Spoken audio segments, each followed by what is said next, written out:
Fear. Fear is triggered by prompting an event that you perceive as dangerous or threatening. You usually have accompanying thoughts that make you not able to handle the situation. If you find yourself saying things like "I need help" or "this is a disaster," you're probably feeling fear. The action urge that accompanies fear is desire to avoid or escape. The evolutionary purpose of fear, however, is pretty obvious. Fear acts as a signal to keep us away from things that are dangerous. One of the most common ways we experience fear is a form of anxiety. If you describe how you're feeling as alarmed, anxious, nervous, shy, or worried, you're expecting the emotion of fear. Anger. Anger is usually triggered by prompting an event in which a goal or something important to you is being blocked or taken away. One of the telltale signs that you're feeling anger is when you find yourself saying things like "this should be different" or "they're trying to hurt me."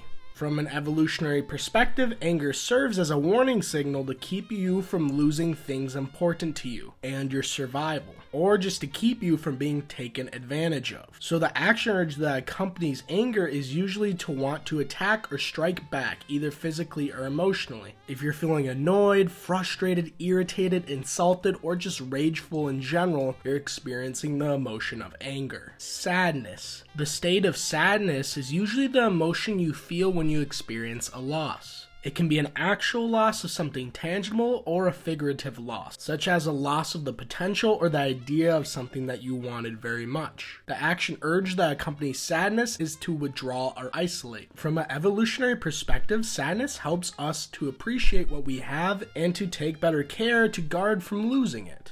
If you would describe how you're feeling as blue, defeated, discouraged, hopeless, lonely, or rejected or miserable, you're experiencing the emotional state of sadness. Anticipation.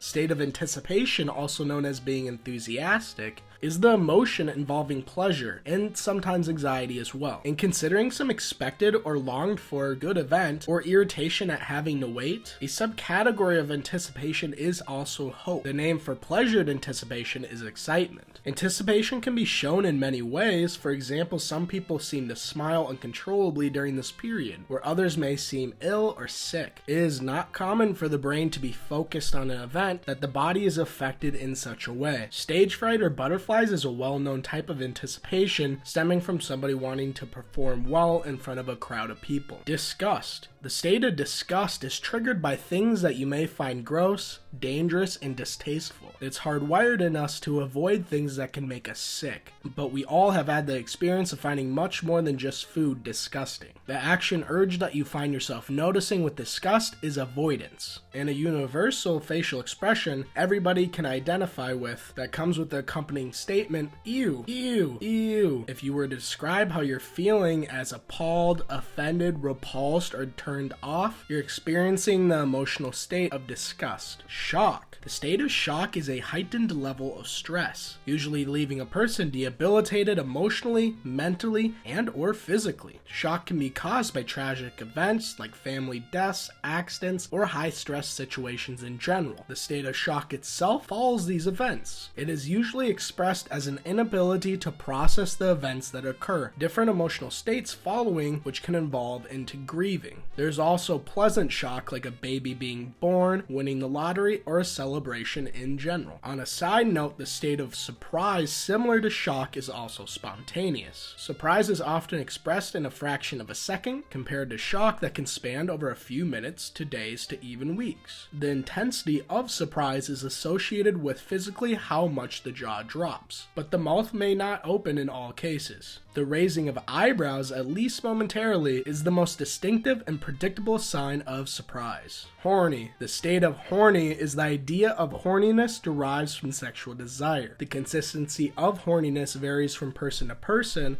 but most of the time, almost everybody has this desire. But overall, horniness is influenced by our hormones, hence the name, that is naturally created so people will have a drive to go out and reproduce. Horniness is often joked about, but horniness is one of the most, if not the most important of the emotional states, because without people being horny throughout history, we would not be here today. Joy. The state of joy is triggered by pleasurable events or getting what you want. If you feel good in doing something, you'll do it more, or do other things that might help you achieve that good feeling. The hope for happiness is often what helps motivate you to do even the things you might not want to do, but that are good for your survival. Of course, the downside is sometimes this pursuit of happiness can cause you to be in pain. If you're feeling amused, content, excited, happy, proud, or even satisfied, you're experiencing the emotion of joy. Trust. The state of trust does not need to involve belief in good character. People that are engaged in criminal activity usually trust each other to some extent. Also, trust does not need to include an action that you and the other party are mutually engaged in. Trust is just a prediction of reliance on an action based on what the party knows about the other party. Trust is the statement about what is otherwise unknown. For example, because it is far away, cannot be verified, a person's dispositional tendency to trust others can be considered a personality trait, and as such is the strongest predictor of subjective well-being. It has been argued that trust increases subjective well-being because it enhances the quality of one's interpersonal relationships, and happy people are skilled at fostering good relationships. Hello, this is Box at the end of your video. I appreciate you. Like, subscribe, and watch the next video.